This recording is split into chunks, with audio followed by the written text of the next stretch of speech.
اس ورثے کا تحفظ اور فروغ نہ صرف قومی یکجہتی، تنوع کے احترام، پائیدار ترقی اور سماجی ہم آہنگی کو فروغ دیتا ہے، بلکہ سیاحت کے ذریعے معاشی ترقی میں بھی اہم کردار ادا کرتا ہے۔ لیکن بلوچستان کے ثقافتی ورثے کو ماحولیاتی تبدیلیوں، شہری ترقی، غیر قانونی کھدائیاں، وسائل کی کمی اور عوامی شعور کے فقدان جیسے خطرات لاحق ہیں۔ لہٰذا اس قیمتی ورثے کو آئندہ نسلوں کے لیے محفوظ بنانے کے پیش نظر ذیل اقدامات اٹھانا ناگزیر ہو چکے ہیں۔ قانون نافذ کرنے والے اداروں کی جانب سے ثقافتی نوادرات کی غیر قانونی اسمگلنگ کی روک تھام کی بابت فوری اقدامات کا اٹھایا جانا، تمام ضلعی انتظامیہ و مقامی انتظامیہ کو ورثہ جات کے مقامات کے تحفظ کا پابند بنانا اور اس بابت ایک ضلعی ثقافتی ورثہ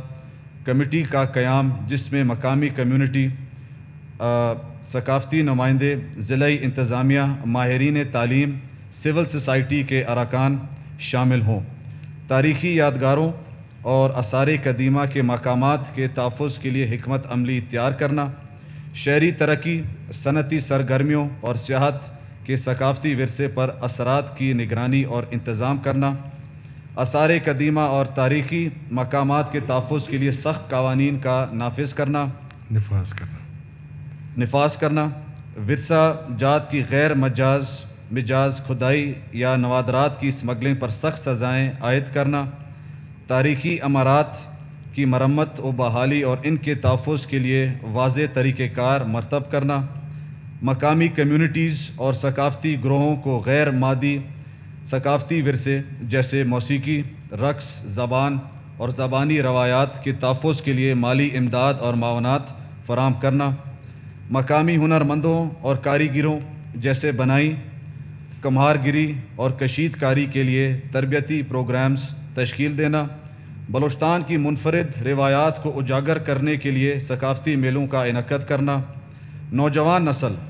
میں ثقافتی ورثہ کی اہمیت کو اجاگر کرنے کے لیے اسکولوں، جماعت اور کمیونٹی مراکز میں آگاہی پروگراموں کا انعقاد، تعلیمی نصاب میں بلوچستان کی تاریخ اور ثقافت کو شامل کرنا تاکہ ثقافتی فخر اور تاریخی شعور کو فروغ دیا جا سکے، ذرائع ابلاغ کو ورثہ سے متعلق موضوعات پر دستاویزی فلمیں، پروگرامز اور مضامین کے ذریعے اجاگر کرنے کی ترغیب دینا، ثقافتی ورثے کے مقامات کی بحالی اور دیکھ بھال کے لیے مالی معاونات فراہم کرنا، اور آخر چونکہ بلوچستان کے عوام ہی اپنے ثقافتی ورثے کے اصل وارث اور محافظ ہیں اور کسی بھی دوسرے صوبے کو اس ورثے میں مداخلت کرنے یا اس پر ملکیتی دعویٰ کرنے کی اجازت نہیں دی جائے گی، لہٰذا یہ ایوان صوبائی حکومت سے پرزور مطالبہ کرتا ہے کہ وہ مذکورہ بالا پیش کردہ تجاویز اقدامات کو فوری طور پر نافذ کرنے کے لیے عملی اقدامات اٹھانے کو یقینی بنائیں تاکہ ہمارے عظیم ثقافتی ورثے کو آئندہ نسلوں کے لیے محفوظ بنایا جا سکے۔ قرارداد نمبر 18 پیش ہوئی۔